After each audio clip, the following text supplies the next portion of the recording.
Upon critically analyzing 𝕸𝖐𝖆𝖊𝑑 defensive Dragon Age, the Veilguard in Polygon, I discern multiple weaknesses in her argumentation that undermine the validity of her conclusions. The comparison to titles such as Metaphor Refuting and Final Fantasy VII Rebirth neglects fundamental variables, including the franchise's history, budget, and distribution model.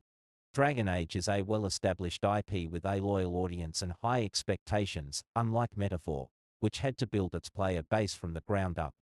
Furthermore, Veilguard's prolonged development cycle, coupled with an inflated budget, necessitated proportionally higher sales to ensure sustainability, rendering comparisons to lower-cost, smaller-scale games inadequate. Another overlooked factor is the inclusion of Veilguard in EA Play Pro, which distorts the figures by counting subscribers without guaranteeing actual sales conversions. An issue that does not affect other titles operating exclusively through direct purchases. The analysis also underestimates the game's intrinsic flaws, attributing its performance solely to market competition and corporate expectations. However, Veilguard suffered from a profound erosion of the franchise's identity, discarding essential narrative and mechanical elements that defined its predecessors. The shift towards a more accessible, action-oriented model alienated the core fan base without necessarily securing a dedicated new audience. The game's turbulent and protracted development, as cited in the article, resulted in an inconsistent final product, with underdeveloped mechanics and a narrative that failed to introduce any meaningful innovations.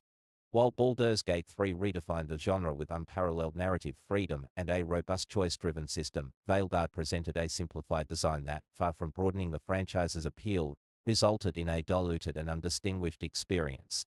The game's reception, described as positive among critics and players, is likewise an oversimplification that disregards substantial criticisms from the community. Key issues include a predictable narrative, lacking the political and moral complexity that defines the series, the superficiality of choices with minimal impact on the game world, and combat mechanics that, in favoring a streamlined action approach, illuminated the strategic depths of previous entries. Claiming that the game merely failed to resonate with a broad audience ignores the fact that it also struggled to engage even the franchise's most dedicated fans. The argument that Veilguard was a victim of unrealistic corporate expectations is fallacious. Even if EA projected excessive sales targets, executed poor planning, and as is typical prioritized greed, this still does not explain why the game underperformed compared to titles with weaker brand recognition, lower budgets, and shorter development cycles.